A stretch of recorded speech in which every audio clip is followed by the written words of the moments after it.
Alors le réseau Odysseus est un réseau de juristes spécialisés en droit européen, de l'immigration et de l'asile, dont j'ai pris l'initiative en 1999, en 1999, juste avant de rejoindre la Commission européenne où j'ai travaillé pendant 2 années dans le domaine du droit européen, de l'immigration et de l'asile.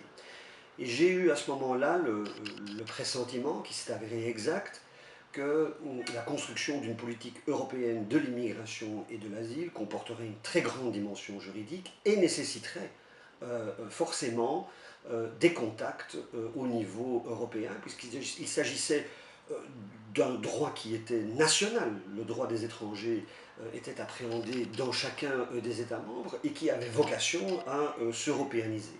De là l'idée de rassembler pour chacun des États membres un à deux spécialistes des questions d'immigration et de l'asile pour faire du droit comparé, pour étudier les propositions de la Commission et pour analyser au fond l'émergence de cette politique.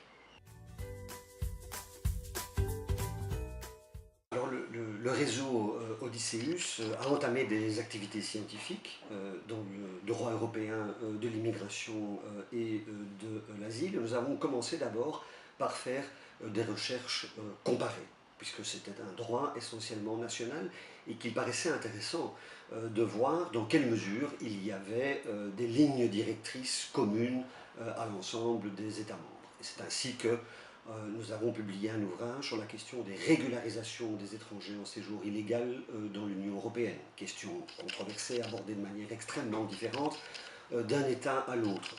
Et nous avons ensuite continué par une étude sur les statuts dits de protection subsidiaire, c'est-à-dire les statuts de protection autres que le réfugié qui existait à l'époque dans chacun des États membres, mais qui n'était pas encore harmonisé au niveau européen.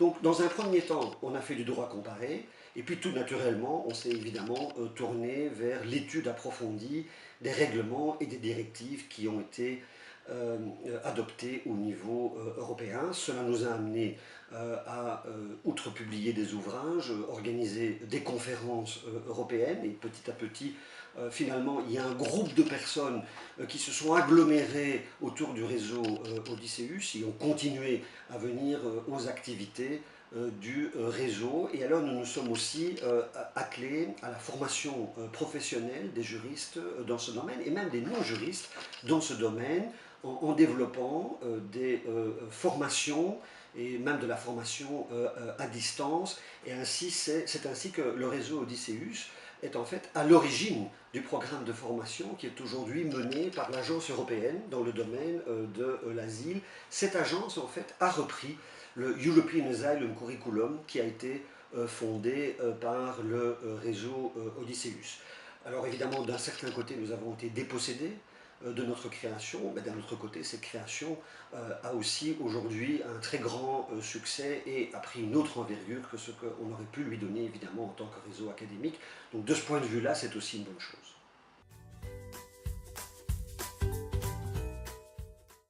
Alors nous sommes aussi effectivement souvent consultés par les institutions européennes, notamment le Parlement européen, pour lequel nous avons réalisé en 2010 une très grande étude sur le futur de la politique européenne d'asile et qui abordait déjà toute une série de questions qui aujourd'hui sont pleinement d'actualité. Et nous faisons même plus largement de la consultance, que ce soit pour la Commission européenne, des analyses d'impact, et nous travaillons à ce moment-là en collaboration avec des entreprises de consultance relevant du secteur privé.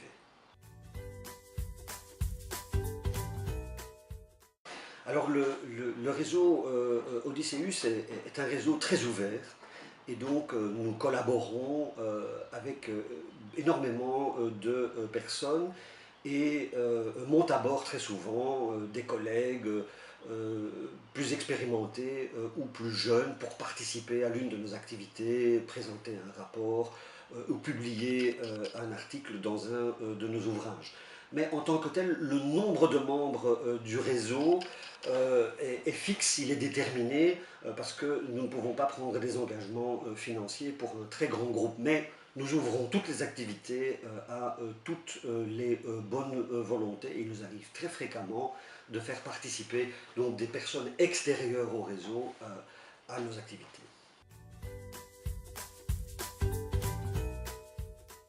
Alors, nous avons effectivement lancé en 2001, donc nous avons organisé cette année-ci la 17e édition, une université d'été, un cours d'été sur le droit européen de l'immigration et de l'asile.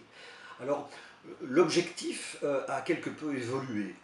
Au départ, nous voulions surtout organiser un cours extrêmement spécialisé, extrêmement approfondi, d'un point de vue juridique, à destination des juristes spécialisés dans le domaine. Mais il s'est avéré qu'il y avait une très grande demande de juristes qui n'étaient pas spécialistes de la question, ou même de non-juristes, par exemple des doctorants en sciences politiques, ou en relations internationales, mais qui avaient besoin d'un bagage juridique pour mener leurs travaux. Et c'est ainsi que le cours a évolué, est devenu un cours qui est moins approfondi, mais qui néanmoins donne, je pense, une très bonne formation, introduction au droit européen de l'immigration et de l'asile.